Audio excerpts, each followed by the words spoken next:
Do you feel like our marriage is purposeful? Yes, I do. What makes you feel that way?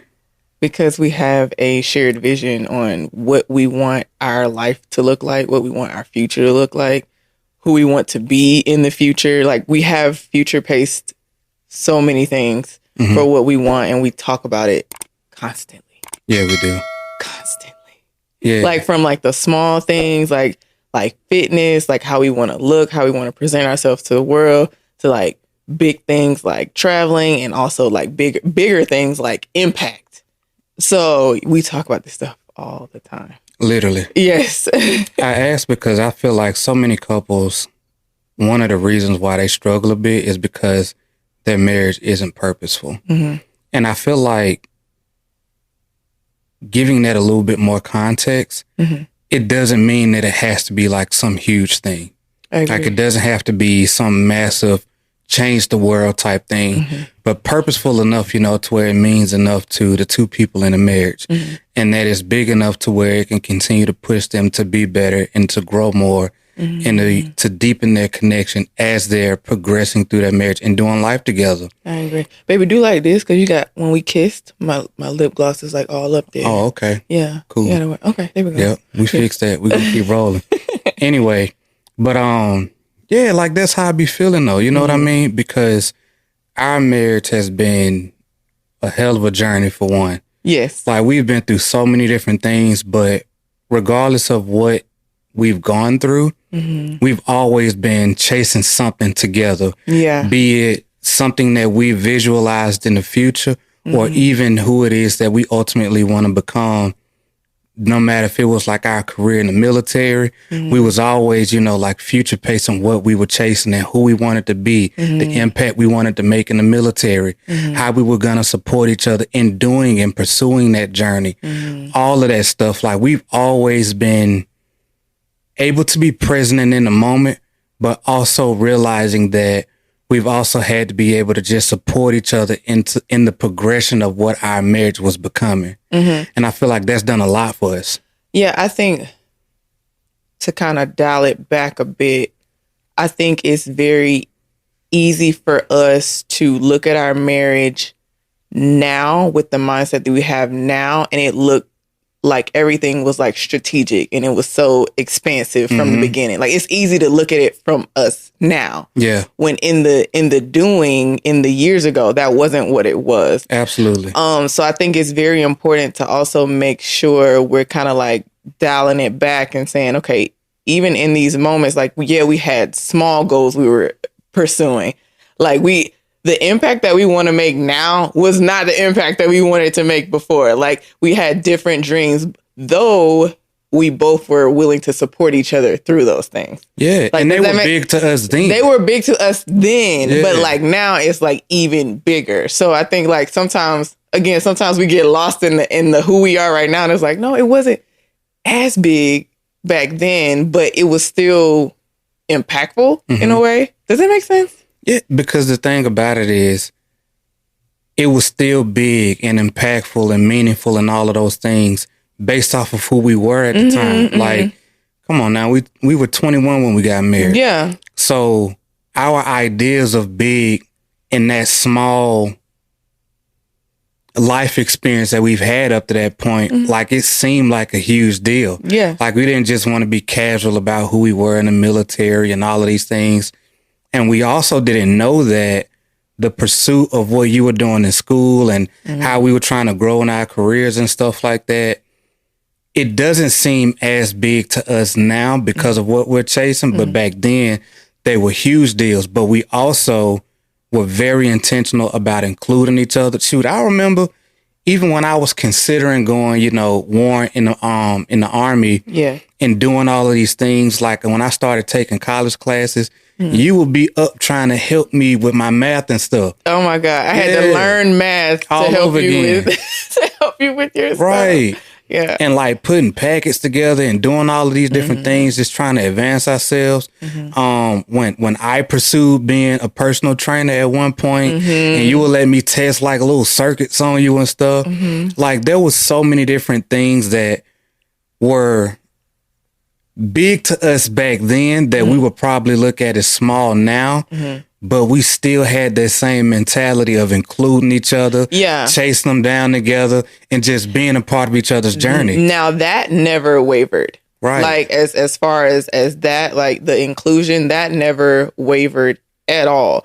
Though I do believe, like, if we keeping it 100, like, I don't think like everything we've done has been strategic. Not at all. In the pursuit of things. Sometimes we fell into things and we were figuring out things along the way. But even in the midst of like chaos and figuring things out, we kept each other included in the chaos and the figuring it out. We were just throwing crap at the wall. Yeah, trying to figure out what exactly we wanted out of life. Because, like, let's be real. Like, we met at 18. We got married at 21. We didn't know what we was doing. Yeah. Like, we didn't know. Like, and I want to make sure we're not painting this picture like we some people who just had it figured out from the jump. Like, no, we just was okay with figuring it out together. And whatever that looked like. Literally. If it's chaotic, then we finna be chaotic together. We're going to work through it. Like, if it's straight, like, if we figured it out, we just going to keep working through it and finding something else we want to do. Like, we ain't perfect. And I want to make sure that picture, because, like, I'm, like, listening to the conversation and I just want to make sure it's not painting a picture of perfection. No, or like we always have it figured out. And that's not the case. We have not always been strategic. And that's what I wanted to kind of clear up with. I'm like, nah, bro, we ain't always had it together. We ain't always been intentional. Like, but we've always wanted to keep each other included. And we've always had the drive of wanting more. We have always wanted that, and we have always had that for sure. Even when we were just trying to figure out our way, it was always something calling us, saying like, "Think bigger, dream bigger, do bigger things." You know, even if it was like a book we would read, or somebody who would bump into you and say something to you, or leadership, or it was always that. It's like, no, like we're meant to do something bigger than what we're doing right now. I feel like we were intentional from the beginning. It's just like, it depends on what you mean intentional about. Like, we were intentional about our marriage for sure, but I don't think we were always intentional about like how we went about things. I don't think. Yeah, for sure. Yeah, but our marriage, sure, absolutely. What I mean by that is, I feel like we were. You kind of had to categorize stuff, you know, like by stages. Absolutely. I feel like at that stage we were intentional about figuring things out. I feel like we were intentional because we were young. We were young. It wasn't like that we had already lived a whole bunch of life. Like, now we got some life experience behind us. So the intentionality of us at that point was, all right, we want our life to mean something. We want to become more, and we want to do these things. We got to try some stuff. And we started trying things and supporting each other through our trying. So that's more so what I mean, because it's one thing to say that we were intentional and purpose driven and chasing all of these big things or whatever. When we weren't, like, it wasn't that big back then or whatever, but we knew it was like, man, like I don't want to just do nothing regular. And we ain't never been like that. It's just that what we were called big or like grandiose or whatever at the time is just completely different. Of course. And so it's like when I look back at that, it's interesting to see that even when we were just literally throwing shit at the wall, we were supportive of one another. We were trying stuff. And that still made that era of our life purposeful, because I was chasing something and I had to find these ways to include my wife, to make sure that she was a part of this journey, to make sure that you knew what I had going on and what I was battling with and overcoming these obstacles and all of this stuff. And then as you were pursuing things, you had me included in your process. And so we were learning how to develop our teamwork in a way to where we could pursue things and still make sure that our marriage was a priority and that we were thinking about each other and all of that stuff. And so we were really setting a foundation of skill sets that we would need later on in life, like where we are now. It's just we didn't have the context. Like, now we can look back at some of those things and be like, man, you know what? We didn't know it back then, but we was on to something. No, I always tell you that. I'm like, I don't know. It had to be God, because a lot of the things that we've done in our marriage and whatnot, I'm like, bro, like, how did we know to do certain things? Like, intuitively? Like, how did we just know? Like, when you've never seen something, you throwing stuff at the wall, but you're like, no, there's a reason why we're doing this, though. Like, it's just something there, and it's like pulling you to do a certain thing. I'm like, the way things worked out for us is just like wild to me. Yeah. And I honestly believe the fact that we wanted our marriage to be something, and we wanted to be something together and individually. I feel like that kind of kept us in check. Yeah. Like, I feel like having that in and of itself is what made us so watchful of the things that we did. Yeah. And how we treated each other and how we would address certain conversations or address catering to each other's needs and all of those things. And then also having the context of knowing what we didn't want our marriage to be, because especially back then, we had a way bigger circle of people who we were around. Yeah. And even though none of that was like what we had or what we wanted to have, it also told us a lot of what we didn't want to have and how we weren't going to be in our marriage. Yeah. And so we were able to use a lot of that also. And so we didn't know, but we had so many different things that I feel like kept us in line and kept us, like on this path of just growing and becoming more and pursuing these bigger things as we increased our perspective and our exposure and all of those things. And we kind of just grew into us. And I don't know, I guess that's how I see it. And of course, God played a huge role in that. Oh, like a major role in that, because man, the stuff that we've been through together, Jesus Christ. You know what I'm saying? It's like we done been through so many different crazy ass things, like, but we've allowed. And it's not even like, when we say crazy things, it's not even our marriage that has been the crazy thing. It's been life. It's life. Yeah. We've been through some crazy life situations, and our marriage has been so strong, so unwavering, so unshakable, to where it managed to withstand all of it. Yeah. So, yeah. And the way that we prioritized each other through all of that and just allowed ourselves to grow together. Yes. And to just be there for one another. Yes. And we never allowed each other to be looked at as each other's enemy. Like, we supported each other, listened to each other. We did all of these things knowing that we had us. And a part of the growing together was being okay with each other making mistakes. Literally. Like, if you want to try something and it doesn't work out, it's okay. Like, try something else. We got more life to live. We got more life to live. Like, being okay with people making mistakes. Like okay, for example, like, we got married at 21. You knew how to be a leader in the Army, but did you know how to lead a family? Of course not. No. So I had to be like, okay, this is the moment for my husband to learn how to lead his family. Is he going to always be perfect? No. Why would I even expect that? So let him make mistakes along the way and be okay with growing through this with him and learning with him and learning how to support you as your wife while you make mistakes. And I'll make mistakes too, and we'll grow and we'll talk about it and we'll build on it and we'll learn our lessons. Absolutely. Like, that's really what it is. Like, I think so many people get married and they expect everything to just be like, I don't know, like copacetic. Like, it's just supposed to like flow. It's supposed to work out. And it's like, no, you still have to be okay with growing with each other, which means making mistakes, failing at things, having challenges. But it also teaches you how to function together through life situations. Because life is chaotic. Life is chaotic. Literally. And you have to learn how to be able to support each other through those chaotic moments. Yes. Without it breaking you. Yes. And I think it makes it so much easier to do that when you're chasing something together. And again, it don't have to be something life-changing or world-changing. It could literally just be like what our marriage started out as.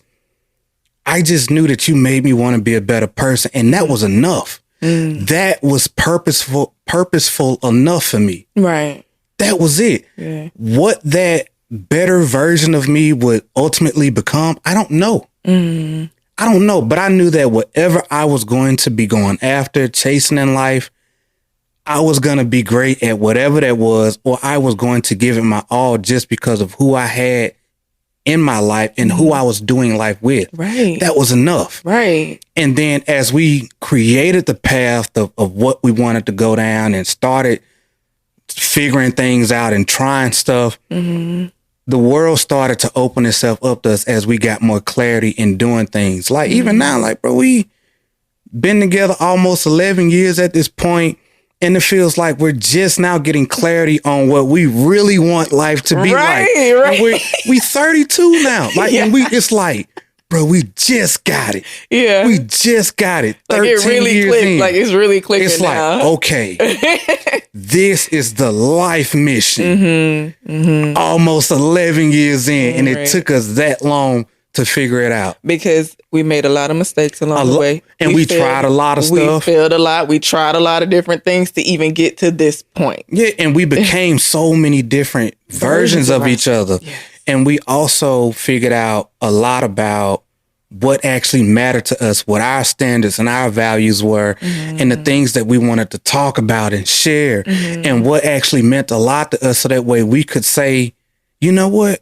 This is a mission worth dedicating our lives to together. Yes. And that's what we're in the pursuit of now. And we get to do that. And now it's like we've made our vision together so big. It's like we'll be chasing this for life and being excited about it. Yes. It's like we don't know what it's ultimately going to become, but it's big enough to where we can chase this thing down for life and just see how much we expand in the pursuit of it. And now I have something that you can hold me accountable to for life. Yes. I have something that I can hold you accountable to for life. Yes. And now we have something where it say like, hey, you know what? This is what we've dedicated our life to. Now let's focus on who we're becoming in the process and making sure that we are becoming people that we can be proud of individually and together. And that's dope. It is. And that just allows us to have a marriage to where it can never get dull, because we have to keep growing and evolving and developing and becoming these new people, learning to love new versions of us, supporting each other. We gave ourselves literally like a lifelong mission that we get to be excited about and do together. And I feel like, what else is life about? What else is marriage about? You know what I mean? Other than doing life with somebody who literally makes you want to be better and be the best version of yourself, and who you can serve lovingly and selflessly for life. That's where I'm at with it. I see. I like it. I feel it. I feel it. Yeah, and I want other people to think about it that way. You know, like, marriage has to be purposeful. You get to determine what that is, how big it is, how expansive it is, and all of that stuff. But there has to be some reason why two people decide to do life together, knowing and understanding how long life is. Man, listen, you said a bar yesterday. Was it yesterday? I don't know what day it was. You said a bar when we were on our walk the other day, and you said a lot of married couples don't have meaningful marriages. They're just conveniently together. Yep. I was like, boy, what you said? Yeah, believe it or not, a lot of married couples aren't meaningfully married. They're just conveniently together. I was like, boy, that is real. People are married, but are roommates. Like, what? Like, I could go down the list, but I'm like when you said that, I'm like, that's so real, because a lot of people don't even understand the meaning of marriage. It's been so watered down, especially I feel like for our society, for our generation, it's just been watered down to, oh, it's just a piece of paper. Okay. If you look at it like that, then sure, it will be. I don't know. It's just, when you said that, I was like, dang, I didn't even think about it like that. But it was like, yes, that's exactly what it is.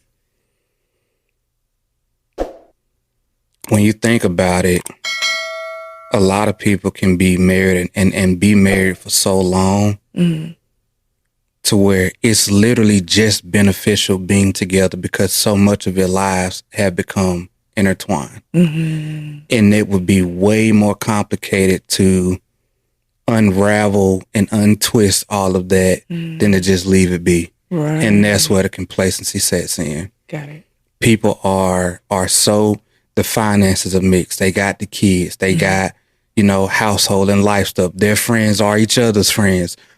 So much of their lives are intertwined to where now it's like, this is familiar. This is comfortable. It's what I'm used to. And they just stay in that complacent state rather than saying, I want to make this something amazing. And I want this to be something that excites me and fires me up and that pushes me to do more. And they don't know how to do that, I would guess. Yeah, kind of like challenge that complacency. Like if our marriage is complacent, it's because the two people are complacent. Yes. So what do we need to do to fix that? It's like, okay, if you're not complacent, it's not that you don't know how to not challenge complacency, because people, they pursue like fitness, they pursue promotions in their job. Like it's the same with marriage. It's like you've done it in so many other areas. You can do it in your marriage too. But it takes being able to notice that it's a problem, for one, and also sitting down together and being able to have a conversation about it and not getting offended. Yeah. Because that, like, it might not be an easy conversation to have, but if all you having is easy conversations in your marriage, then that's a problem too. Depth. There's a problem. Yeah. So yeah. Because when you do something like that, you have to say, like, where are we going? What do we actually want? Like, what do we actually want our marriage to become? Where is it that we're going together? And that can be a very hard question to answer, especially when you got two people who might love their careers and what they do. Maybe. That's a long shot of a statement, but maybe that's the case. Okay. And they got kids and they got a lot of responsibilities and all of these things. And now you're trying to throw this on top of it, which it should have been the foundational part of it anyway, to where now it's not being thrown on top, because now it's like you're trying to unravel everything else and then bring the marriage into it, when it should have been, this is what the marriage is and everything else, gets to be added into that. But in realizing that, like, it can be so complicated, because now it's like having to hit the reset button. You got to figure out a new direction, and you got to figure out how to categorize all of the other things that you have going on in life too. So it's like, all right, you got the husband, you got the wife, and they got all of these things that they got going on. And now you just said that you guys want to prioritize your marriage and you want to put it back on a pedestal and reconnect or whatever. Now you're going to have to individually jump into each other's lives and be like, all right, some stuff got to get set aside, because now we have to make this thing a priority. And now it's like, all right, what are we willing to sacrifice or get rid of in this time period of building us back up, and being okay with that? Because sometimes people can get so busy in their own individual aspects of life that now when you bring the marriage back into it and your spouse back into it, it seems like a hindrance. And that's when stuff really gets mucky, because now it's like, all right, I'm getting rid of myself and my other identity and all of these things. And so you have to do something before it gets to that place. And that's why I'm so glad that we've been so on purpose about including each other in everything, but also being able to maintain our own individuality as well. Absolutely. But knowing that our life is the basis, our marriage and what we've built together is the basis of everything, and nothing gets placed like above that. Nothing. Other than, like our faith and what we have together. Of course, God. Yeah. Of course. Yeah. But nothing else reigns supreme over those things. Our faith and our marriage and our connectedness. And everything else gets to benefit from what we have together. Absolutely. And who we are together and individually, but we are maintaining our connectedness in all things. Absolutely. And we don't allow that space to be created. No way I'm letting anything else creep into our marriage or into my life that causes space between us. Not doing that. And I think a lot of people just catch, if they catch it at all, they catch it too late. But it's something that you can do. You just have to be willing to make those adjustments. And we say sacrifice, but of course, sacrifice is just giving up something of a lesser value in place of something of a higher value. Because when you start to define words, it makes doing what the words mean easier. Absolutely. In my opinion. Yeah. Because sometimes we could be talking about stuff and having two totally different conversations because two people define the words that they use them very differently. Right. So, but yes, the main point, marriage needs to be purposeful. That is the point. Yes. I like it. This was good. Yeah. I enjoyed it though. Me too. Any closing thoughts, my love? No, that was it. That was good. That's where we at with it. We hope you guys have enjoyed the video. Because I definitely enjoyed the conversation. Me too. And until next time, I said the video, man, we got people who listen to this and all that good stuff too. But anyway, y'all know what it is, man. We hope y'all enjoyed this episode. We hope y'all enjoyed spending this time with us. We thank you. We appreciate you. And until next time, my name is John Trone. This is my beautiful queen. Adoria. We are one dope couple. And until next time, family, peace and love.